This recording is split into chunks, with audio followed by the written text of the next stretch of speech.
no seu país de origem. Il est simplement en France parce que, par exemple, je ne sais pas exactement où il habite, il est peut-être à La Réunion ou en Guadeloupe, c'est-à-dire un département français, mais qui est outre-mer. Et donc, en France, on peut prendre un adolescent et l'amener à Paris comme ça. Voilà. Et il est juste en prison à Paris. Il n'a jamais mis les pieds dans Paris. Il est juste en prison dans Paris, c'est tout. Donc tout ce qu'il dit, c'est par rapport au discours qu'il tient quand il est chez lui, en Guadeloupe, par exemple. Ele está dizendo que o rapaz foi deslocado desse país, desse lugar além-mar, desse outro país, pode ser Guadalupe, ele não tem certeza qual é o país, e que ele nunca botou os pés em Paris, que ele está preso apenas em Paris. Ele foi deslocado, ele foi transferido para esse lugar e que ele tem esse discurso desde sempre, né, de que ele não pertence, de que não existe lugar para ele. Et par rapport à ce que vous dites, donc si effectivement cet adolescent vivait là et qu'il dit à Paris et qu'il n'a pas de place depuis qu'il est à Paris, etc., votre interprétation serait bien meilleure que mon développement. Voyez? Donc je pense que moi je me suis intéressé à ce cas justement parce que il n'est pas dans cette configuration d'émigré. Donc je crois qu'on doit considérer, même si tout ce que vous développez est tout à fait juste, on doit considérer d'autres aspects pour que l'individu tienne un tel discours. Voilà. Ele está de acordo com o que você falou, da importância de tudo que você falou, mas para ele, ele pegou esse caso justamente por não se tratar de um caso de imigrante, que sejam casos mais comuns, mais trabalhados na França, né? Por isso eu perguntei antes se era.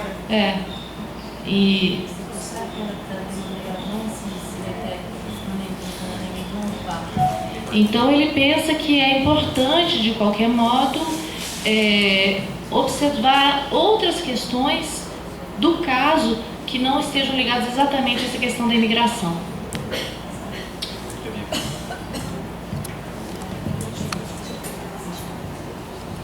Alguém quer mais fazer questão?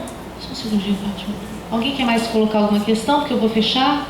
Fátima vai perguntar, então nós vamos passar para outra conferência. Eu vou pedir para todos assinarem o livro com seu e-mail, quem quiser, sobretudo quem quiser certificado, tá? O livro está rolando por aí. Alguém levanta? Levanta o livro. Tá, aí passa, obrigada. Só para verem onde está.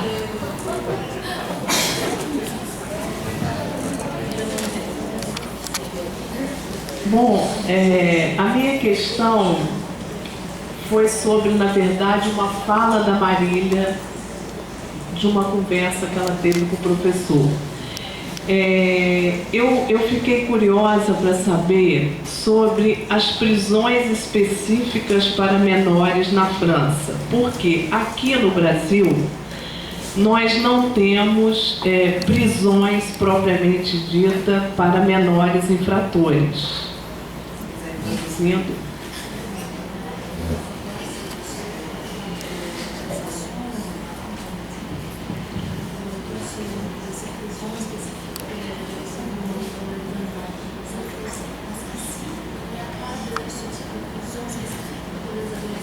Sim, o que temos aqui no Brasil são as chamadas instituições, eu diria, disciplinares, socioeducativas para menores infratores, como é o caso do DEGASE, que é o Departamento Geral de Ações Socioeducativas, que recebe os menores infratores, né? E eu acho que essa discussão hoje é central na sociedade brasileira, porque estamos discutindo a questão da maioridade penal. Eu diria, os segmentos mais conservadores da sociedade têm defendido que a maioridade penal deve reduzir a idade de 18 para 16 ou até menos anos. Então, em resumo, eu gostaria de ouvir um pouco, né, sobre essas prisões específicas para menores na França e se ele puder fazer alguma consideração comparando com o caso brasileiro. Obrigada.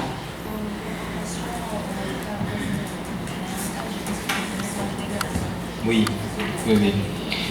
J'ai une question à vous poser, qui est juste une seule question pour que je puisse vous répondre.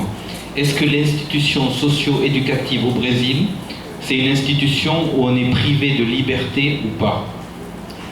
Ele quer te perguntar para poder responder se aqui o DEGASE é uma instituição em que os adolescentes ficam privados de liberdade ou não. E de fato é, né, Maria de Fátima? São privados a regime de privação de liberdade e de restrição de liberdade. Eles ficam em dois tipos de regime. Privação de liberdade, estou reproduzindo o que Maria de Fátima falou. Privação de liberdade ou restrição de liberdade. Então ele pode ficar totalmente fechado ou pode sair, né? Tem... É o sistema que ele chama de semi-aberto. O sistema semi-aberto.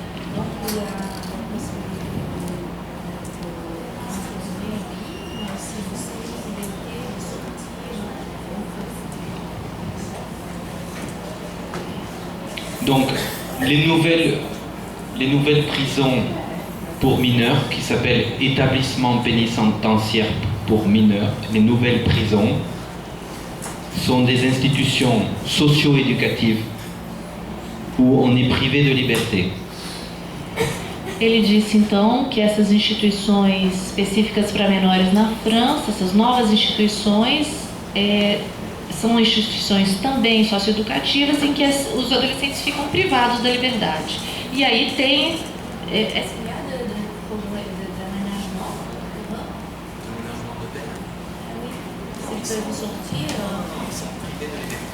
Eles são totalmente privados de liberdade, não tem a possibilidade de sair ou semi-liberdade. É uma verdadeira prisão. Alors, il faut savoir que ces prisons sont un échec complet. É preciso saber que essas prisões são totalmente fracassadas. Les adolescents n'aiment pas aller dans ces belles prisons. Ils veulent rester dans les prisons normales. Os adolescentes não querem ir para essa bela prisão. Eles querem permanecer em prisões comuns. Pourquoi les adolescents deviennent fous dans ces prisons construites pour eux?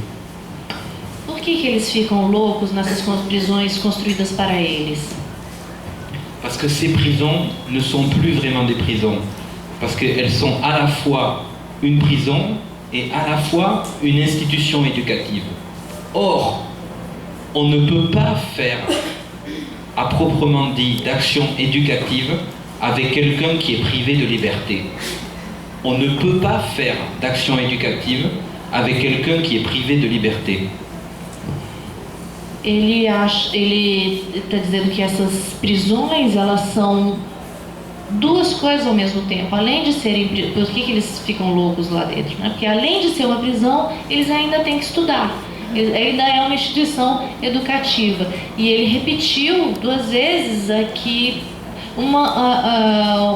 a gente não pode educar uma pessoa quando ela está presa, num lugar em que ela está privada de liberdade, né? On peut avoir une action éducative dans la prison. On peut faire ça. Mais il ne faut pas oublier que la prison est d'abord la prison. Alors que dans ces nouvelles prisons, on ne sait plus si c'est une prison, si c'est une institution éducative, une école adaptée, on ne sait plus. Et cette indifférenciation rend fou les adolescents. Ils veulent revenir dans la vraie prison. Ils veulent retrouver une vraie prison. Vou ver se eu lembro. Pour moi, c'est le même système que Guantanamo. C'est que c'est tout à la fois. C'est de l'enfermement sans justice. Ele disse então que é possível educar numa prisão, mas o problema que deixa esses adolescentes loucos é a indefinição desse novo tipo de prisão, porque ela não é nem só prisão, nem só uma instituição educativa. Então, essa indiferenciação deixa eles numa situação sem lugar, numa situação confusa. E ele pensa que Guantánamo, né, é uma instituição desse tipo, que as pessoas estão cumprindo, elas estão presas sem ter pena, sem ter uma definição do que elas estão, de quanto tempo elas vão ficar, o que elas estão fazendo ali. Donc ces institutions sont un échec, il y a beaucoup de suicides et l'armée doit régulièrement intervenir alors que les adolescents sont plus calmes dans les quartiers mineurs des prisons normales. Então ele disse que essas instituições estão em pleno fracasso e que às vezes até mesmo as Forças Armadas precisam intervir nessas instituições, né, quando esses adolescentes entram em crise, em motins, né? E ele disse que quando esses adolescentes ficam em prisões normais, nos blocos para menores dentro das prisões normais, eles em geral ficam mais calmos.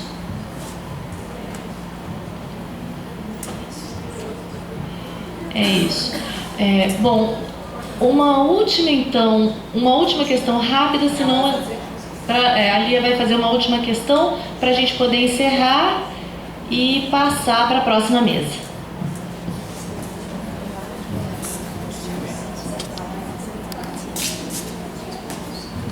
Boa noite. Eu queria saber, assim como é difícil educar nesses espaços prisionais, como é possível clinicar nesses espaços, né? Como é possível o adolescente ter confiança na escuta de um profissional da área eu não sei se ele é psicanalista ou porque assim, a ideia que a gente tem, né, o que se espera, não sei, do trabalho do psicólogo nessas instituições é um trabalho muito mais disciplinador, muito mais moralizador e...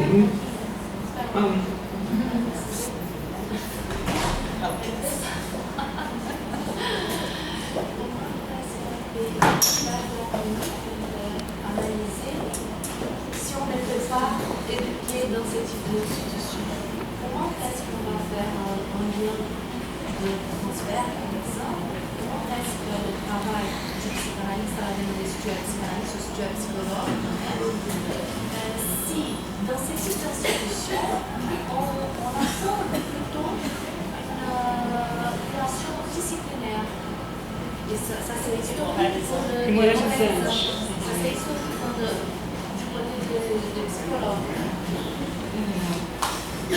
Como despertar no adolescente essa confiança?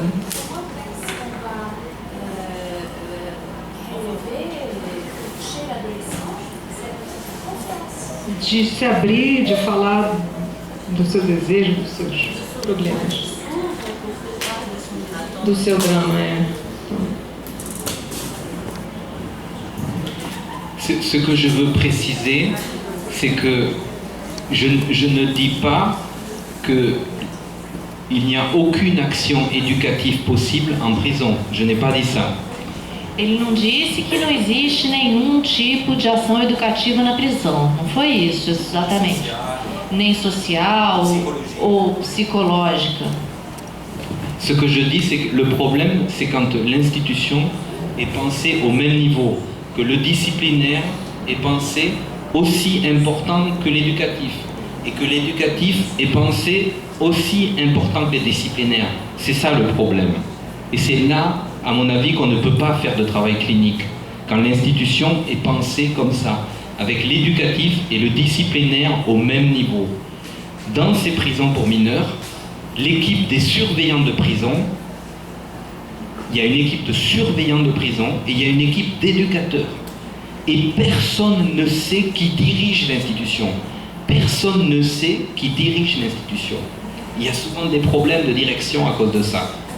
O que ele disse é que não dá para colocar numa instituição no mesmo nível a questão educacional e a questão prisional ou disciplinar, que nessas instituições não se sabe quem é que manda, vamos dizer assim, né? Quem é que dirige a instituição, porque existe uma equipe de vigias, né? de pessoas que os vigiam e uma equipe de educadores, mas essas equipes não estão no mesmo nível. Então, quer dizer, como colocar no mesmo nível os mecanismos disciplinares e os mecanismos educacionais? Ali não é possível, nesse tipo de instituição, para ele não é possível fazer clínica, porque seria mais uma mistura.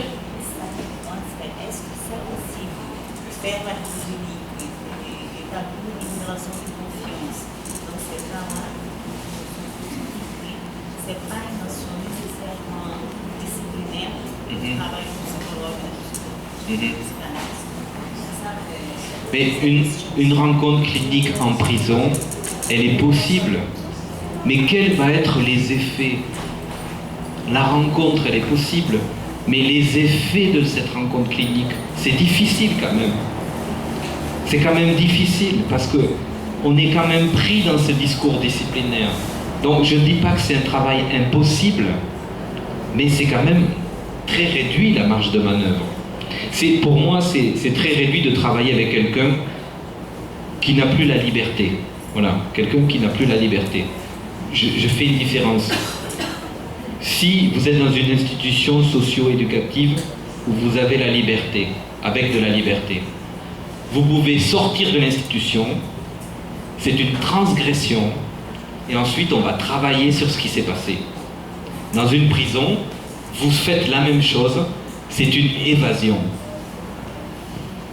O que ele disse é que não é impossível fazer um trabalho, mas ele acha que é muito difícil fazer esse tipo de trabalho, que esse trabalho o trabalho clínico numa instituição que mistura prisão e educação, que esse trabalho clínico fica muito reduzido. É possível ter o encontro, mas quais seriam os efeitos desse encontro? Quer dizer, não existe muito controle sobre o que esse trabalho clínico vai permitir com uma pessoa que está presa. Então, se é uma instituição que permite a liberdade, então talvez fosse possível, mais possível um enquadre clínico, né? Se a pessoa pode sair, mesmo que ela venha para a instituição socioeducativa e depois saia, a transferência fica mais fácil. Agora, num lugar em que ele tem que fugir, que ele está preso, essa relação fica mais difícil. Faltou alguma coisa? Só completar o finalzinho, né? A diferença que ele faz, que se uma pessoa está num lugar em que ela sai e volta, né? Ela foge e depois ela volta, ou no semiaberto ela sai e volta, ela sai e faz coisas, ela comete transgressões e na sua volta isso pode ser trabalhado. Mas uma pessoa que sai de uma prisão, que foge de uma prisão, isso é uma fuga, não é uma saída e uma volta, então não vai ter como trabalhar isso. Então, o que eu entendi que ele disse é que, para uma pessoa que é privada de liberdade, você fazer clínica é quase impossível, porque está concordando com você que é necessariamente uma ação, termina sendo uma ação disciplinar.